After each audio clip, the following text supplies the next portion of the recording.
Oi, gente. Esse é o ArchiCast número 177. Meu nome é Adilson e hoje a gente tem o privilégio de ter mais um escritório importante no cenário nacional para conversar. Com base em Curitiba, os sócios têm uma produção invejável e são ganhadores de vários concursos, acompanhando a tradição paranaense muito vencedora. Com um trabalho muito diversificado, tanto em escala como em programas, esse estúdio busca contribuir na prática o pensamento teórico que norteia suas inquietações, mostrando interesse na discussão dos problemas da arquitetura e da cidade. Hoje a gente está com o Heron Costin para conversar sobre a produção do Estúdio 41. Bom dia, Heron. Obrigado pela sua presença aqui para conversar com a gente. Bom dia, pessoal. Primeiramente, a gente quer agradecer muito, esse privilégio de ser convidado para o ArchiCast, que é um programa tão prestigiado aí entre o meio arquitetônico, E muitos daqueles que nós admiramos já produziram programas aqui com vocês, então a gente está muito contente com o convite. Muito obrigado. A gente que agradece. Está aqui para conversar com o Heron, um convidado. Deixa eu apresentar primeiro o André Coronha. O André já fez um episódio aqui com a gente. Ele é sócio proprietário lá do Arquilic, ou Arquitetura Líquida, né? André, obrigado pela sua presença aqui. Gente, obrigado pelo convite. Prazer, Heron. Vamos bater esse papo aí que vai ser muito bom. Está aqui também para conversar com o Heron, o Rafa. E aí, Rafa, tudo bom? Beleza, obrigado, Heron, pela disposição aí, pelo aceite. Pra gente é sempre muito importante figuras como vocês aceitarem conversar, e a gente também tem o privilégio de aos poucos ir ajudando a relatar um pouco, do mundo da arquitetura, coisas que vocês batalham muito, com esse empenho de vocês aí por concursos e tal. É muito legal, parabéns mesmo aí já de antemão aí pelo trabalho de vocês, e obrigado, André, por aceitar aqui de sopetão participar dessa entrevista com o Heron. Bom, então a gente vai para os e-mails, comentários e outras cositas massas.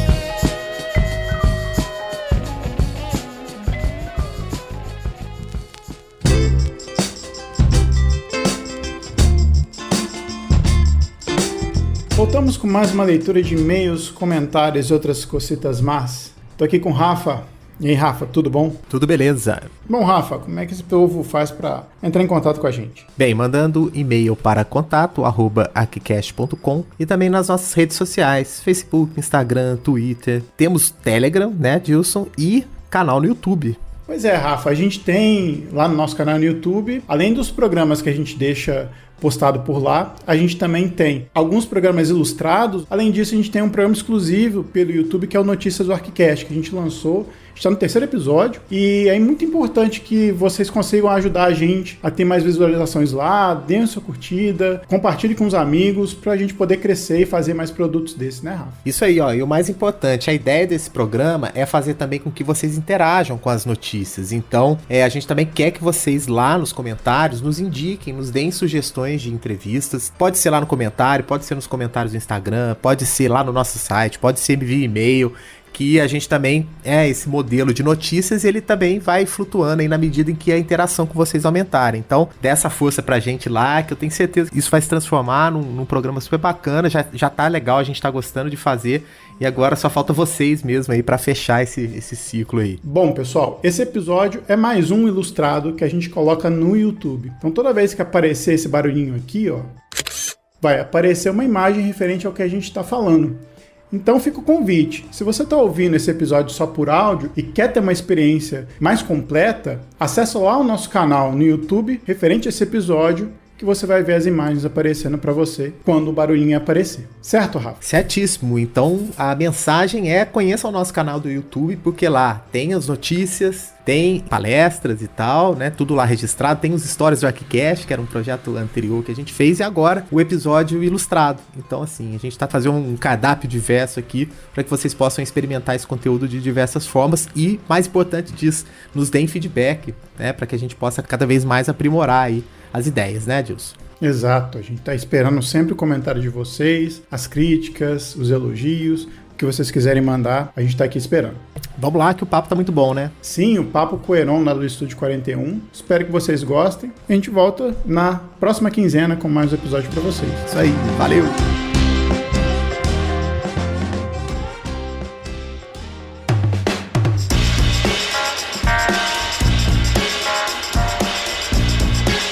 Já partindo para a primeira pergunta, tradicionalmente a gente faz, né? A gente sempre quer saber como é que vocês se conheceram, né? Quando é que foi a decisão de vocês se juntarem para formar um escritório de arquitetura? Eu acho que primeiro é importante salientar que nós somos um escritório formado por pessoas de gerações diferentes, né? Com formações em anos bem distintos. Então, o Emerson é o mais experiente, para não falar mais velho aqui. Ele é o mais experiente, ele se formou em 97, eu sou o segundo da lista, me formei em 2005.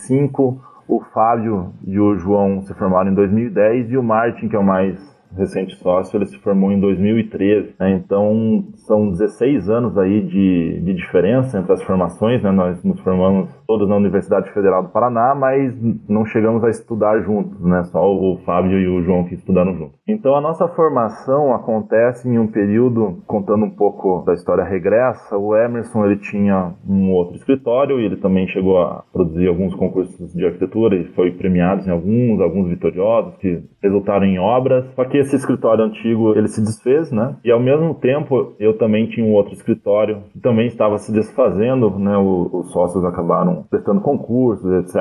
Enfim, percalços aí da vida. E eu já conhecia a produção do Emerson, né? Já admirava, mas não conhecia ele pessoalmente. O Dario, que é um antigo sócio, um dos sócios que foi fundador no Estúdio 41, ele nos apresentou, né? Então eu conheci o Emerson através do Dario e a gente se juntou para a produção, principalmente de projetos para concurso de arquitetura. Não me engano, foi no ano de 2007 e 2008. E aí, desde então, a gente passou a produzir em conjunto, né? Eu, o Emerson, o Dario, o Matheus, que era o antigo sócio meu na época, passamos aí a pleitear, né, nos tempos livres, finais de semana, noites e madrugadas. Cada um tinha uma atividade específica, né? Então a gente acabou que nos tempos livres a gente se juntava para fazer projetos para concurso. Então, desde 2008 até 2011, quando foi a nossa primeira vitória, que foi o que acabou consolidando o Estúdio 41, né? A gente passou a produzir em conjunto. Nesse concurso de 2011, até no ano anterior a gente já tinha convidado o Fábio e o João, ainda enquanto estudantes, para produzir alguns concursos conosco, né? Porque o Emerson ele dá aula lá na Federal, então a gente sempre fica de olho assim no pessoal que tem essa produção bacana, e essa interação foi bem importante assim ao longo da nossa trajetória. O Fábio e o João começaram como estudantes e o Martin também, ele era mais novo ainda, também entrou nessa equipe como estudante e que foi a nossa primeira vitória aí no projeto da FEComércio, Sesc Senac do Rio Grande do Sul. Então, em 2011 que a gente acabou consolidando efetivamente o nosso escritório com esse nome, né? Antes a gente fazia projetos na casa de alguém, não tinha nada muito específico, era mais um grupo de pessoas interessadas nessa modalidade, né? E o edifício da FEComércio foi o que ganhou o prêmio esse ano, né? Terceiro colocado, se não me engano, né? A obra do ano. A obra do ano, né? É bacana. Teve essa premiação, a gente até semana passada estava em exposição no Instituto Tomiotaki, né? Entre as 13 obras escolhidas por eles como obras principais da arquitetura que foram inauguradas, né, no ano passado. E é o projeto assim que nos deu uma certa estabilidade, né, principalmente financeira, assim, digamos assim. É preciso deixar bem claro, assim, que a gente começou a fazer concursos por uma relativa falta de alternativa, digamos assim, para angariar contratos e clientes, né. Depois das nossas formações, isso, acho que falando em nome de todos os sócios, a gente não tinha muito aquele parente, né, que tem muitas terras e precisa fazer vários projetos e que já nos solicitou depois da formação, então tinha que buscar e batalhar por um projeto, né. A gente viu esse modo de concurso público de arquitetura assim como algo que pudesse nos propiciar, claro, além da produção, né, mostrar um pouco da nossa produção, mas principalmente na tentativa aí de algum bom contrato. Nosso começo, né, foi muito complicado enquanto arquitetos independentes, então a gente via nessa possibilidade de fazer projetos para concursos uma possibilidade de visibilidade mesmo e, enfim, éramos jovens e não tínhamos uma produção consistente ainda para apresentar enquanto portfólio, a gente viu a oportunidade dessa forma. Não, legal, e você contando isso, duas coisas interessantes, né, assim, o projeto que impulsionou tudo isso, né, do primeiro prêmio, 10 anos depois está recebendo essa premiação de obra construída, né, isso mostra também um pouquinho do tempo da arquitetura, a gente quando é jovem, sai assim logo, quer que as coisas aconteçam rápido, né, mas aí são 10 anos, né, de terem ganhado o prêmio, até a obra concluída, né, e isso possibilitou o desenvolvimento do escritório, mas eu queria chegar num ponto, que isso que você falou, né, como uma estratégia de conseguir montar portfólio, conquistar clientes, né, existe uma união aí entre os profissionais e isso parece que é muito forte lote no Paraná, né? Então, assim, a gente vê que na própria descrição aí do escritório, vocês, né, reforçam que são de Curitiba e o Paraná, né, tem aí sido bem representado por equipes em concursos nacionais. O que você acha que o fato de vocês estarem aí em Curitiba nesse momento, com um conjunto de gente disposta e boa de serviço, influencia no trabalho de vocês ou influencia em como a arquitetura vem se desenvolvendo aí no sul do Brasil? Como é que vocês veem um pouquinho a posição de vocês aí nesse cenário de produção no Paraná? Bacana essa questão, porque com certeza durante a nossa formação a gente teve muito contato com a produção, né, do Grupo do Paraná, que começou em 1950, 1960, a ter esse reconhecimento nacional, né, diante da vitória de alguns concursos emblemáticos, né, anos 70 também. Então, se a gente for falar da sede da Petrobras, a sede do BNDES, com certeza nós fizemos a nossa carreira acadêmica sempre em contato, né, com essa produção, mas não um contato tão direto, porque são décadas aí entre o auge, né, desse grupo e a nossa formação. Mas claro que isso sempre ecoou aí nos corredores da academia e a gente sempre ficou atento a toda essa produção e de certa forma isso com certeza nos influenciou a tentar, né, a ter um pouco da nossa produção também talvez relacionada a uma produção local, né, de Curitiba, como você comentou, nosso nome é Estúdio 41 por conta do DDD aqui de Curitiba, uma forma de nos posicionarmos no Brasil, né, para quem escuta o nosso nome pode associar, enfim, tem uma coisa de tentar mostrar que nós somos aqui de Curitiba, não tanto por orgulho, assim, mas tem uma questão também de regionalidade, de tentar fazer com que a arquitetura do restante do Brasil seja também mais reconhecida, né, fora do eixo Rio-São Paulo, alguma coisa assim, né, de mostrar que a gente é de fora e temos um certo orgulho de tentar fazer uma produção fora dos eixos mais conhecidos aí da produção nacional. Além da produção fora, né, mas vocês conseguirem destaque em outras localidades, como por exemplo o Lago do Paranoá, né, que vocês foram vencedores do concurso lá no Distrito Federal, isso é muito legal, parabéns. Eu ia falar que eu sinto a mesma coisa aqui fora, né, Minas Gerais, que não é uma produção tão conhecida igual São Paulo, Brasília, por exemplo, Rio de Janeiro, e é interessante a gente participar disso até pra gente mostrar. Tem uma produção em Minas que é interessante também, que pode ter, né? Concurso eu acho uma coisa muito boa.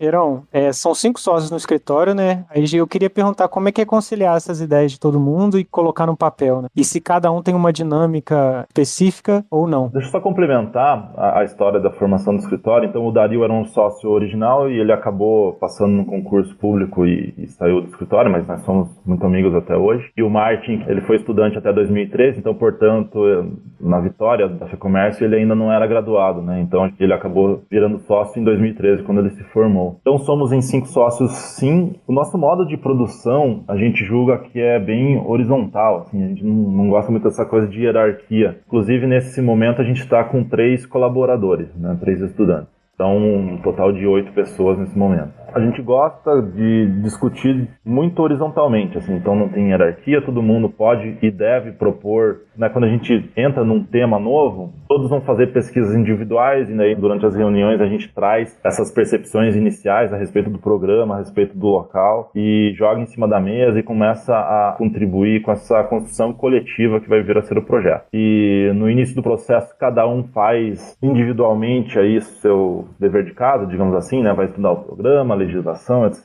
E vai começando essa concepção que vai culminar em alguns partidos, e esses partidos, ainda produzidos relativamente de forma individual, são colocados na mesa de reunião e debatidos à exaustão, assim. Então a gente gosta muito de criticar até o limite, né? A gente não tem muita pena do colega, né? Então a gente acha que essa curadoria é extremamente importante, né? Essa sabatina que o projeto sofre internamente quase que faz com que o projeto mais resiliente seja aquele que a gente desenvolve, né? Para apresentar para o cliente ou enquanto propósito de concurso. Então, já teve casos, por exemplo, que o partido que a gente desenvolveu foi de um estagiário que trouxe, mais de um caso, na verdade. Então, é muito bacana, né, ter essa ausência de orgulho, digamos assim, pro bem da produção como um todo, sair aquilo que a gente mais acredita, independente de quem veio a ideia original, né, o projeto sempre sai com o nome coletivo do Estúdio 41 e não como projeto individual. Então, a gente é muito crítico e severo com a nossa própria produção para que não saia nada como antigamente tinha tinha aquela ideia do arquiteto gênio que fazia um traço e aquilo tinha que ser desenvolvido só porque ele concebeu de alguma maneira individual, assim, né? Essas coisas de que antigamente aconteciam mais, a gente acredita mais nessa colaboração horizontal aí dentro da estrutura do escritório. E legal isso que você falou do perfil personalista, porque a gente vê ainda alguns casos, né, algumas universidades ainda mantendo esse modo, né, de formação de jovens arquitetos e a próprio meio, né, divulgação e tal, mas a gente tem percebido uma mudança, né, desses coletivos, dos grupos, como vocês, né, representam muito bem no Brasil, de uma mudança de padrão, né, de produção da arquitetura, que eu acho que isso faz muito bem para o nosso campo, né, tira de fato esse peso, algo de relacionado à celebridade, né, e é muito legal, e vocês são importantes nisso, e essa sua fala aqui é bem significativa.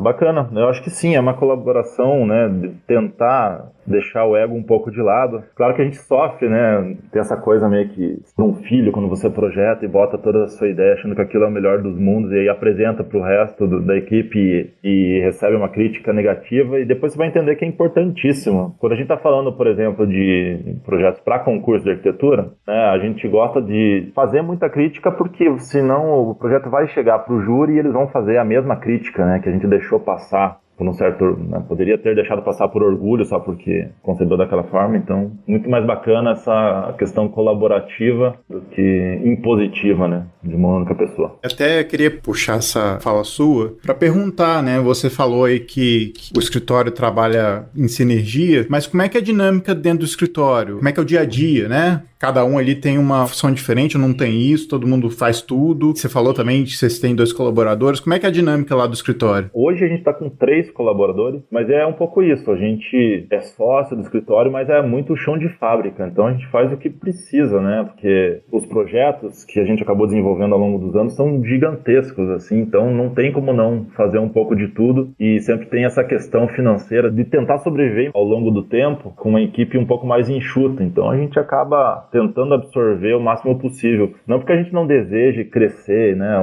São só questões de estabilidade mesmo, né? Até o nosso nome pode parecer no meio arquitetônico com certa frequência, mas é importante salientar que não tem nada consolidado e nada confortável. As coisas ainda são muita batalha diária, assim, em busca de clientes, em busca de consolidação mesmo, de algo que nos dê um certo conforto. Então diariamente a gente tem que lutar com essas questões e o modo como a gente descobriu, né, possível de fazer isso ao longo dos anos é a gente tentar todos produzirem o que for necessário dentro do escritório, né? Desde detalhamentos, etc. Tem toda a parte administrativa. Então tem uma certa setorização, mas não é tão setorizado assim, sabe? Tem, claro que sabe que um ou outro tem a disposição para uma determinada parte do processo, mas essa segmentação só acontece ao final, assim. Os 20% final ali da produção do projeto acaba cada um indo mais para sua parte, mas inicialmente todos fazem, a princípio, um pouco de tudo.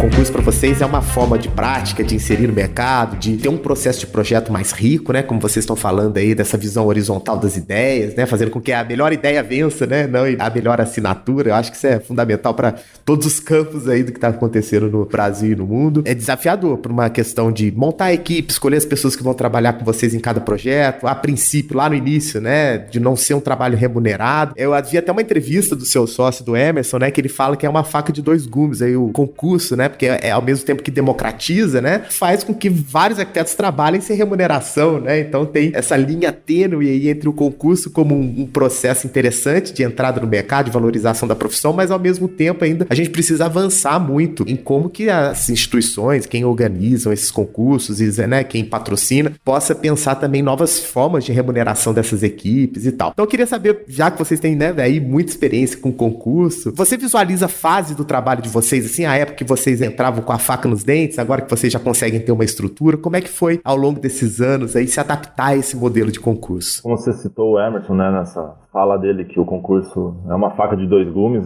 é muito isso, né? Eu acho que é preciso também desglamorizar essa questão da produção para concurso. É exaustiva, a maior parte das vezes você não vai ser remunerado e vai gastar um monte de dinheiro e tempo para produzir, né, esses projetos. Até falando até da minha própria experiência pessoal, eu comecei ainda enquanto estudante em 2003 a produzir projetos para concurso, mas a minha primeira vitória só veio em 2011, portanto eu passei 8 anos, né, produzindo muitos projetos para concurso, mas sem ter efetivamente nenhuma vitória, né, então tem uma certa resiliência ali em algo que a gente acreditava, mas assim, nunca esperamos viver disso e na verdade esperamos não precisar mais depender desse tipo de prática para ter uma produção um pouco mais confortável aí, né, uma carteira de clientes um pouco mais estável. Ainda não é a nossa realidade. A gente ainda enxerga a possibilidade de participar dos concursos como uma importante fonte aí de angariar contrato. Então, só para tirar um pouco dessa glamorização, é muito difícil, assim, sabe? Alguns números aí de cabeça, talvez, não sei se são os mais atualizados, mas a gente já produziu mais de 50 projetos para concurso, dos quais a gente teve 8 vitórias e 6 viraram contratos, né? Então, a imensa maioria dos concurso que a gente participou, a gente não ganhou. E é normal, natural, né? É impossível alguém ganhar todos. E essa tentativa constante é que talvez tenha feito com que a gente tenha esse índice, né, de premiações mais alto, mas vem também ligado diretamente ao número de participações e resiliência ao longo do tempo de não desistir no meio do caminho. Com relação, então, acho que eu já adiantei um pouco da última pergunta, que é o que mudou, né, de como a gente produzia e como produz hoje em dia. Que a equipe ficou muito mais experiente, a gente já se conhece, já tem os prazos mais definidos, a gente já consegue ver se o concurso é de um tema menor, um tema maior, mais complexo, e estabelecer ali cronogramas, etc. Então, ao longo do tempo a gente também se deparou, e isso é uma coisa muito bacana que o concurso te dá, né? Essa multidisciplinaridade e temas distintos, né? Muito distintos entre si, a ponto de que cada concurso tem uma coisa muito nova que a gente precisa ir atrás de pesquisa de tecnologia, pesquisa de local, pesquisa de programa. Isso nos mantém muito atualizados, assim. Então a gente gosta muito dos temas diversos mesmo, né? Então a gente costuma falar que todo tipo de projeto nos interessa, dos menores aos maiores, mais complexos. Então, e essa possibilidade de enfrentar temas diferentes, quase que um mercado privado não nos proporcionaria, né? Então é uma coisa muito interessante. Até hoje, quando a gente entra em algum novo concurso, a gente tem que pesquisar, tem que entender que a nova geração vem produzindo, né, ficar muito atento a tudo isso, tecnologia, legislação local, então mexe como um todo e acho que, eu não sei se mudou o modo como a gente faz ou fazia, né, tem claro uma evolução, mas me parece que é parte desse princípio aí de adquirir conhecimentos novos, produzir o máximo possível de propostas dentro do escritório para desenvolver aquela que a gente mais acredita. Eu ia comentar, essa semana teve a Semana da Arquitetura lá na faculdade, o Adilson e o Rafa dão aula, que a gente conversou com os alunos lá e perguntaram pra gente também, que a gente tava falando um pouco de concurso, perguntaram pra gente como é que vocês conciliam. O menino tava perguntando, a minha namorada tá abrindo um escritório agora e é difícil conciliar, né, porque você tem que ganhar dinheiro, um pouco do que você tava falando, Theo. E aí eu não consigo ter hora pra fazer concurso, como é que fazem? Eu acho que você já explicou um pouquinho também, porque é muita batalha no início. E às vezes a gente não tem uma demanda tão grande no escritório e o concurso é uma forma de escape, é uma forma de você mostrar o seu trabalho, né? Eu tava falando. Mas eu queria perguntar como é que hoje funciona, assim, como é que vocês escolhem a demanda, por exemplo, de dentro do escritório tá grande e aí vocês reduzem a quantidade de concurso ou reduzem a busca por encontrar novos concursos, ou se sempre que vocês acham um concurso interessante, vocês colocam a cara e vão fazer? Eu acho que é um pouco isso, um pouco vai do fluxo de trabalho, né, dentro do escritório, e quando um concurso novo é lançado, a gente vai avaliar as bases, ver a remuneração, ver a escala do projeto. Uma coisa muito importante é entender quem são os jurados daquele determinado concurso, né? Porque são eles que, ao final, vão escolher qual é a proposta vencedora. Então tem toda uma análise inicial que a gente faz antes de decidir participar. Mas é um pouco isso. Acho que nos últimos anos, nos últimos 2 anos, até no meio da pandemia, teve até uma certa mudança do que a gente estava acostumado a fazer, que acabou que nós temos ultimamente muitos contratos particulares agora sendo desenvolvidos em paralelo, coisa que na nossa história nunca tinha acontecido, assim, um fluxo tão grande. Então a carga de tempo de trabalho acabou aumentando bastante e a gente tem que aproveitar as oportunidades que aparecem, assim. Então a gente tenta consolidar e ao mesmo tempo eu fiz toda essa questão dessa fala de desglamorizar os concursos, mas a gente gosta muito de fazer. É uma produção em que a gente senta, conversa, a gente pode propor, né, coisas que às vezes com um cliente particular você não pode propor tanta coisa diferente, porque o cliente já vem com briefing, já tem um pensamento um pouco mais direcionado, né? Então a proposta livre do concurso também nos atrai e nos seduz bastante, assim. Então a gente gosta mesmo de sentar e discutir, e é ali que a discussão é mais rica. Esse viés em que a gente aprende muito um com o outro, pesquisa muito, então... A gente estava falando anteriormente sobre o estado do Paraná ter produzido muitos arquitetos importantes, né, participando de concurso, vocês também tendo essa oportunidade, ganhando muitos prêmios, né, ganhando muito concurso também. Queria trazer você um pouco para tentar entender não só a produção do Paraná, mas como é que você enxerga não só a produção de vocês, mas a produção local e como é que ela se encaixa aí dentro de uma condição do país inteiro, né? A gente sabe que a presença dos paulistas é muito forte, né, na condição da produção nacional, mas a gente vê ações interessantes acontecendo não tão centralmente, né, no Brasil, como você tem o sul do país, né, tem escritórios interessantes no Nordeste também, no Centro-Oeste, enfim, queria um pouco da sua perspectiva que está aí no Paraná para saber como é que vocês entendem a arquitetura produzida no Brasil. Eu acho que tem a ver um pouco com a época da nossa formação ali, né, final dos anos 2000, os mesmos tipos de projeto, né. Então, entre outros estilos aí de gosto duvidoso, né? Então, a gente lutava, digamos assim, contra ter que produzir esse tipo de arquitetura também, né? Para entrar no mercado. Então, a gente era contra isso, né? E isso, claro, que nos jogou um pouco para fora do mercado, mas ao mesmo tempo é interessante notar que tem uma nova geração, e agora nem sei se a gente faz parte da nova geração intermediária, enfim, que vem buscando produção de arquitetura com melhor qualidade, assim, não essa arquitetura ditada pelo corretor de imóveis, né, que fala, não, o clássico vende, faz mais um prédio igual, que vai vender igual, e isso é terrível para a cidade. Então a arquitetura precisa se impor, e a gente precisa, né, enquanto classe, ter essa consciência de que nós podemos produzir cidades melhores com projetos melhores, né? E essa união da classe é muito importante. Então, você comentou, né, dessa produção nacional em escalas regionais, tem muito escritório bom no Brasil produzindo muita coisa bacana, e a gente admira e tem amigos, né, no Brasil inteiro aí, e apoia, e acho que é preciso ter menos concorrência e mais união aí, porque assim, se um escritório faz uma obra boa, aquilo fica fazendo parte da cidade, e quem vai construir algo novo pode querer algo bom também, e isso faz bem para todo mundo, né? Vai ter mais mercado de coisa boa sendo produzida, mais pela essa observação, né? E constatação de que a cidade pode estar indo para esse rumo, assim. Então, a arquitetura, objeto construído, é um baita de um exemplo, um baita de um ícone na cidade, todo mundo passa e vê aquilo. E se aquilo for de boa qualidade, mais pessoas vão buscar obras e projetos de boa qualidade. Então, a gente acredita muito nessa união e sempre fortalecer os outros escritórios que têm produção bacana, assim, não tentar ter menos concorrente, mais admiradores, assim, da boa produção, porque acho que isso só fortalece a classe como um todo. Legal, legal.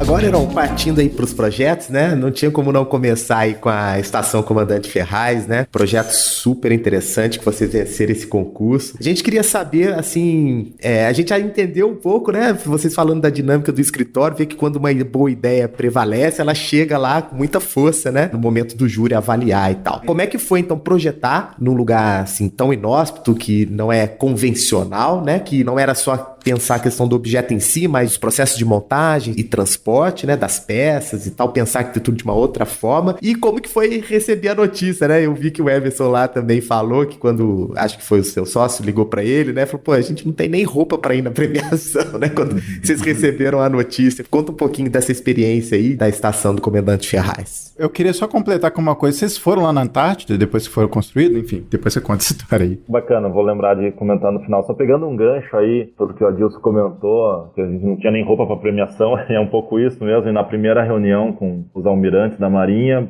o pessoal entrou na sala, e aí eles comentaram, tá, os estagiários já chegaram, e que horas que vão vir os arquitetos? Alguma coisa assim, né? Então, porque é um concurso de 2013, né, então a gente era ainda mais jovem do que ainda somos.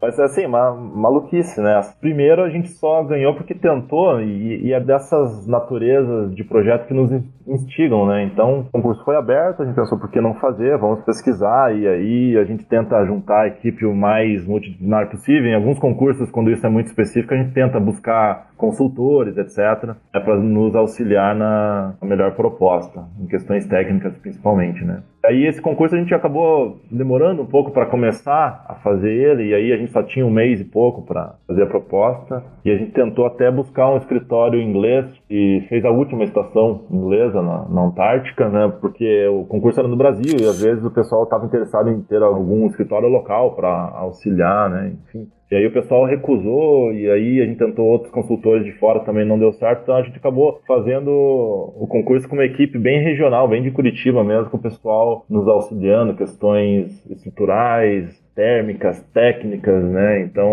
pesquisamos muito o que tinha sido feito nos últimos anos, né? As estações mais recentes, para a gente jogar tudo, digamos assim, no liquidificador e estabelecer quais eram as tecnologias que nós íamos trazer para nossa proposta. Mas é muito isso, né? A gente nunca havia projetado nada, nem para, sei lá, uma casa em uma região em que neva, né? Nunca chegou nem perto disso. Então, muita pesquisa, muito descobrimento de coisas novas para a gente fazer a nossa proposta. E aí, diante do desconhecido, a gente sempre vai para um porto seguro, né? Então, a nossa proposta ela é extremamente conservadora, se você for avaliar, né? Tem isso que você comentou, a questão da logística, a questão da pré-fabricação, a questão que o local onde ia ser construída, né, na Antártica, ela só é acessível entre novembro e fevereiro, né? Então 4 meses por ano para fazer a construção. Então toda essa pré-fabricação e logística foi muito importante. A repetição de uma seção transversal relativamente constante ao longo, né, das 2 barras. Basicamente o partido são 2 barras dispostas em um local que também era quase que o único possível de implantar o edifício. Não tinha muita possibilidade de implantação diferente, porque tinha questões ambientais muito restritivas, né? A gente optou por fazer o mais seguro, né? Ser relativamente conservador na proposta, para não tentar parecer nada muito complexo, né? E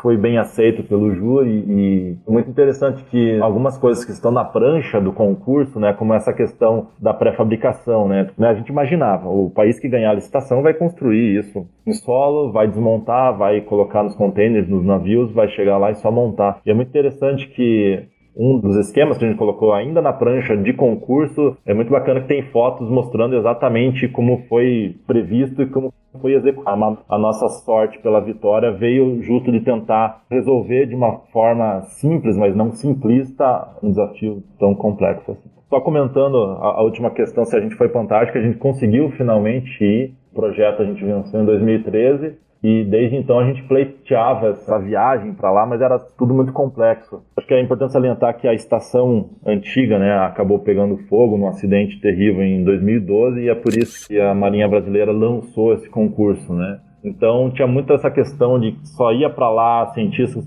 que precisavam continuar suas pesquisas e mais o pessoal que ia trabalhar na obra em si. Então a gente ficou assim, até o nosso contrato não estabelecia o acompanhamento de obra. Então a gente terminou o projeto executivo, entregou para a Marinha fazer a licitação internacional, então teoricamente o nosso contrato tinha acabado ali, não incluía esse acompanhamento de obra. Mas aí em 2019 nós tivemos a sorte de poder ir visitar lá numa viagem bem bacana de navio, atravessando o pior mar do mundo, 2 dias de ida e 2 dias de volta, ondas de 8 metros, mas foi muito bacana termos conseguido visitar a obra. Foi quando vocês fizeram as últimas fotos, que a gente viu umas fotos recentes e tal, foram vocês que estavam lá, assim, um fotógrafo de vocês? Então, são 2 ensaios fotográficos que a gente tem, digamos assim. O mais profissional é do Leonardo Finotti. Isso, Leonardo Finotti. E ele foi em fevereiro de 2020. Dá pra ver bem a diferença ali, porque em fevereiro a neve já estava derretida, então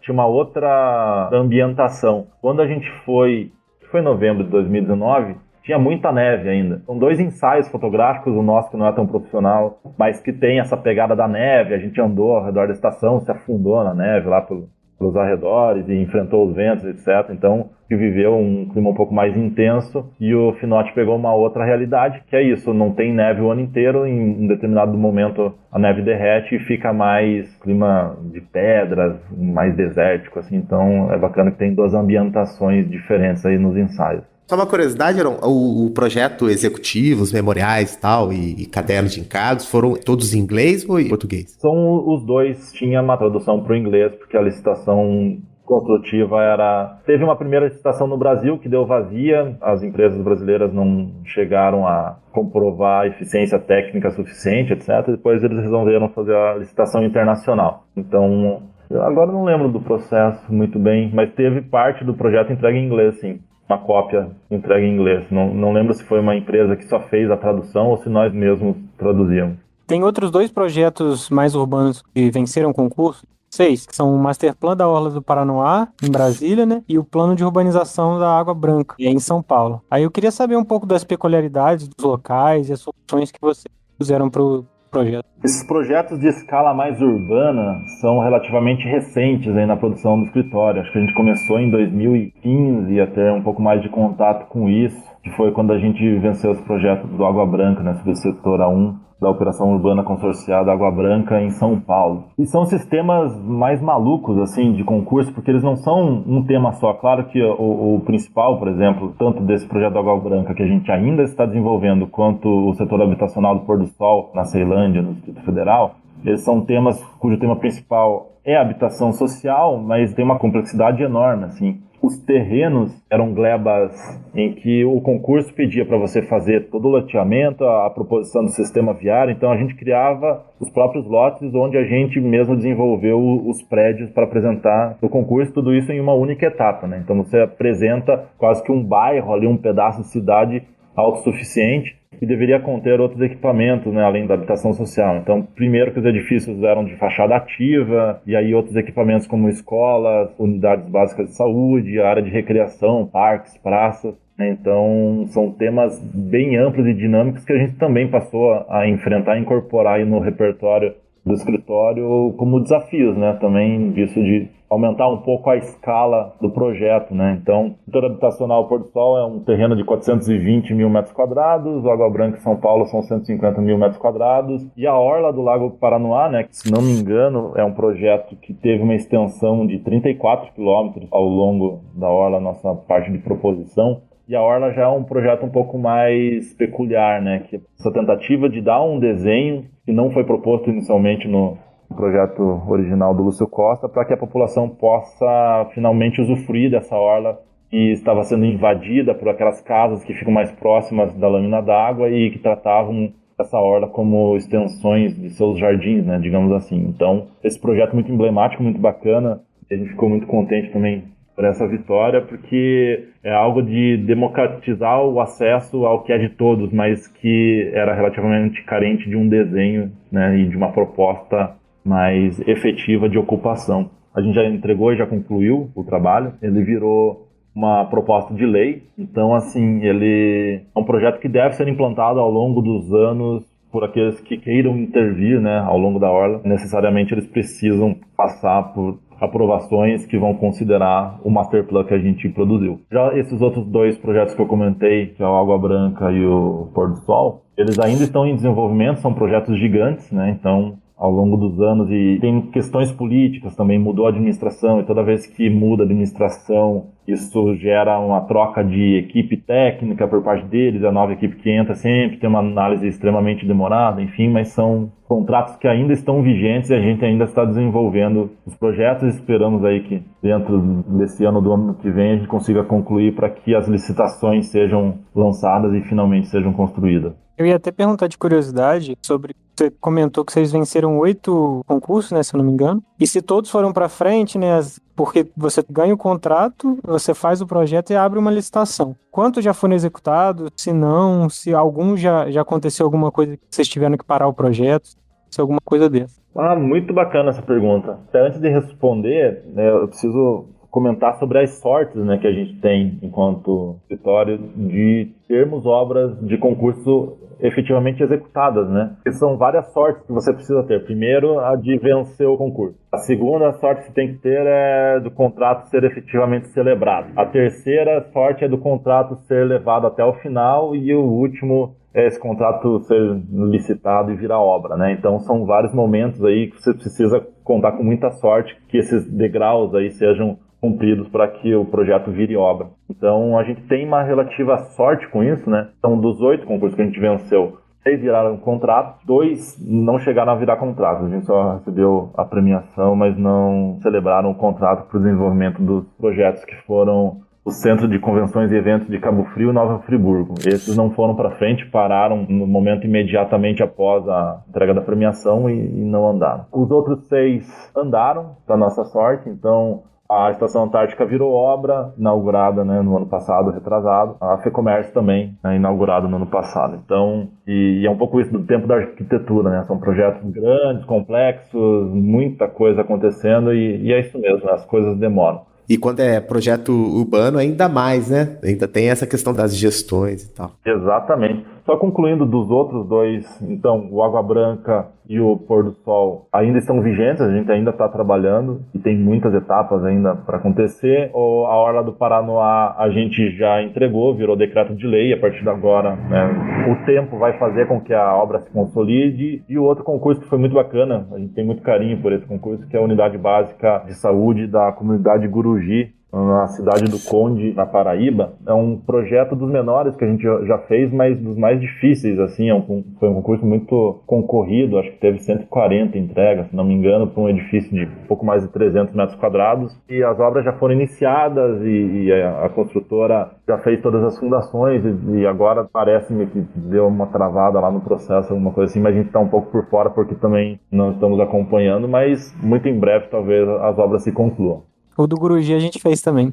É isso que eu ia te falar, eu acho que vocês participaram, né, André? A gente participou. Aí dois que vocês participaram, a gente participou. Foi do Guruji e do Mascarenhas. Ah, legal. Muito bom. Só uma curiosidade meio off, da fábrica Mascarenhas, vocês chegaram a vir aqui de fora? Ou vocês fizeram com base no edital? Não, é um pouco isso, né? Se a gente fosse viajar para todos os locais onde a gente faz concurso, a gente já estaria falido né? há muitas gerações, né? Muito interessante que a tecnologia nos proporciona, né? O Google, o Street View, bases, quando o concurso é bem organizado, as bases são muito completas, então a gente já consegue compreender. Claro que o ideal é sempre ir no local quando é possível, né? Mas não chegamos aí, mas a gente faz esse turismo virtual, digamos assim, que nos proporciona conhecer muito da região onde os projetos estão sendo feitos, né? Verdade. A gente já comentou desse projeto aqui, que é a sede da FEComércio, que foi terceiro lugar no Prêmio Obra do Ano desse ano de 2002. Eu não sabia que ele era um projeto já no início do escritório, né? Mas queria saber uma questão interessante de projeto, que vocês dão uma solução volumétrica que eu vou chamar de pavilionar, que é aquele volume horizontal somado ao outro volume mais verticalizado, que aparece algumas vezes como solução no projeto de vocês também. Aí eu queria saber, assim, é claro que nem todos os projetos vão demandar a mesma solução, mas como é que foi pensar, chegar nessa solução para a demanda que vocês tinham do cliente? Importante salientar, né, que a gente não tem um estilo definido e também não tem formas já pré-concebidas que a gente vai forçar essa solução em um determinado... A gente não pega, não abre a gaveta de soluções que a gente já aplicou e empurra, né, meio que aquela coisa de tentar fazer uma peça triangular caber num buraco redondo, né, então... Cada projeto tem a sua peculiaridade. A Estação Antártica são 2 barras, porque a repetição da seção transversal parecia fazer muito sentido, né? Essa questão da modularidade, etc.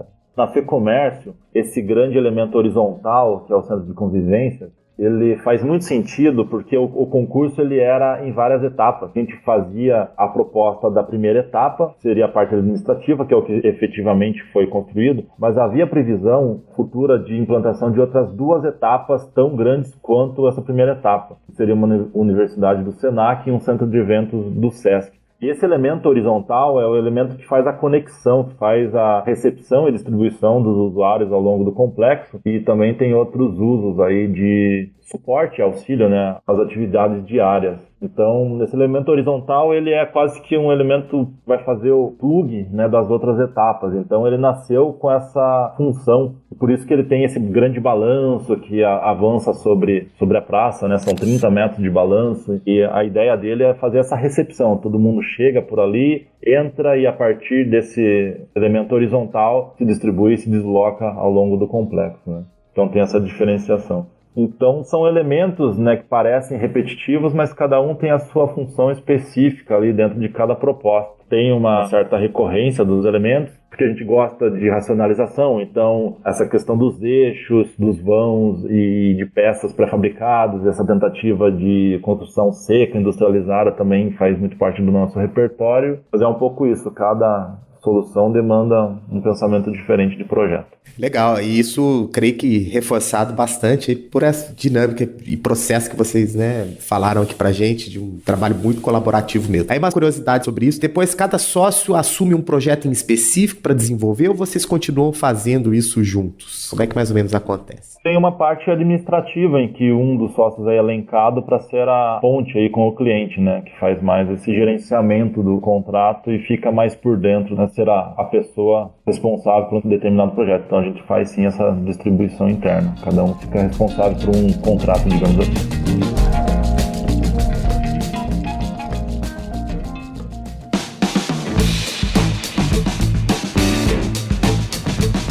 Tem alguém no marketing, assim, porque agora, já puxando uma pergunta que a gente pulou lá atrás, né? Hoje, relações com redes sociais e tudo é fundamental para qualquer tipo de negócio, né? Como é que é a dinâmica de vocês aí de uso com as plataformas digitais, rede social, contato com admiradores de trabalho, prospecção de clientes? Vocês se dão bem aí dentro desse campo? É uma coisa que vocês se interessam também aí no dia a dia? Eu acho que assim, não tem como não enfrentar, né? Faz parte do modo atual, né? De viver enquanto um negócio, né? Você precisa fazer parte disso ou você vai estar fora da fatia principal, talvez, do mercado, né? Que as mídias digitais, hoje em dia, são o principal meio dos clientes conhecerem seu trabalho e de divulgação, né? Prospecção de novos admiradores ou clientes. Sim, a gente está por dentro, não tem ninguém específico, a gente não contrata nenhuma empresa externa, a gente já até chegou a ter assessoria de imprensa, mas por um curto período de tempo, então hoje em dia também faz parte da produção interna do escritório esse foco aí mais nas redes sociais, no Instagram, a atualização do site, muito importante porque o ranqueamento no Google também traz muitos clientes de forma orgânica, né? Aquele cliente que não tem uma indicação, pode pesquisar pelo Google, então o site está bem ranqueado, é importante, mas somos nós mesmos que produzimos todas as imagens, fazemos ali a curadoria do que vai ao ar ou não e tentamos atualizar, né, o máximo possível as redes sociais também, porque a gente sabe que tem muita importância hoje em dia. Eu queria fazer uma última pergunta. Como é que você enxerga a produção da arquitetura no Brasil e quais são os atributos que você acredita que um arquiteto hoje ele deve ter para encarar, né, para estar pronto para o mercado de trabalho? Olha, eu vejo com bons olhos, assim, as novas gerações estão vindo com muita força, sendo cada vez mais buscados, nos parece, né? Aquilo que eu comentei antes, o corretor de imóveis quase que dava a palavra única, inalterável. Eu acho que agora as novas gerações estão trazendo para si a responsabilidade, né? Então, tem muita coisa boa sendo produzida e muita coisa ruim. Acho que vai sempre ter essa discrepância entre os bons e os maus profissionais, mas, assim, a gente admira muito a produção de muitos escritórios do Brasil, eu vejo com bons olhos, assim, muita coisa bacana sendo produzida. Que o arquiteto hoje ele deve ter para encarar o mercado de trabalho? Quais são os atributos que ele deve levar com ele? Acho que o primeiro é resiliência. Tem isso de acreditar, né, no trabalho bem feito, tentar não sucumbir a todas as dificuldades e tentar não pender para o lado mais fácil. Essa coisa do imediatismo é uma profissão que demora muitos e muitos anos para ter um certo reconhecimento, né? A obra demora muito para ficar pronta e é isso que acaba trazendo novos clientes. Então, é uma profissão de paciência mesmo. Tem que ter essa paciência e acreditar e tentar sempre produzir o melhor possível e, é claro, sempre se atualizar, sempre entender quais são as novas tecnologias, não só construtivas, mas também de produção interna, né? Sempre tentar fazer essa otimização da produção, ter as ferramentas de trabalho sempre atualizadas, né? Mas acho que é um pouco isso. Essa atualização é algo fundamental, assim, né? Lá no escritório a gente costuma fazer essa atualização através de leituras de projetos mesmo, né? Quando alguém acha um projeto interessante, a gente se reúne ali ao redor do computador, discute, olha que bacana isso, né? E entende os porquês. É mais essa questão de entender o que está sendo produzido para que sempre a nossa carga de entendimento dos projetos mais atuais assim esteja sempre atualizado, para que a gente não caia também nessa questão de reproduzir a nós mesmos, né? A gente precisa sempre de uma constante evolução ali, não achar que já sabemos de tudo, muito pelo contrário, sempre esse entendimento de que você não sabe de muita coisa vai fazer com que você pesquise e evolua, né?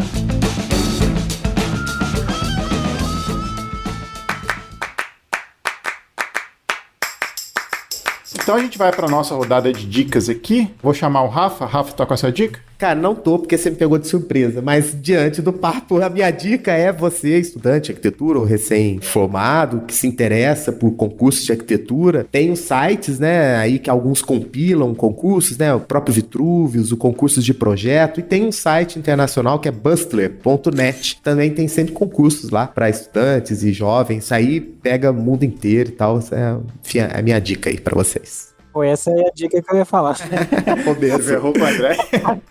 Eu vou dar minha dica, então você vai pensando aí outro, André. Bom, minha dica vai ser o documentário que tá no YouTube. O documentário chama Concurso como Prática, a presença da arquitetura paranaense. Esse documentário mostra um pouco dessa história dos arquitetos paranaenses participarem de concursos e serem vencedores. Teve uma exposição também organizada pela Beth França, que já conversou aqui com a gente também. E a gente vai deixar o link na descrição. Espero que vocês gostem. Muito legal o documentário. E, enfim, fica a dica aí pra vocês do documentário Concurso como Prática, a presença da arquitetura paranaense. Heron, você tá com a sua dica? Olha, pessoal, acho que a minha dica ela vai ser mais genérica do que específica, assim. Essa questão de tentar buscar se atualizar, não parar muito no tempo e entender que a busca das fontes corretas faz com que você sempre evolua, né?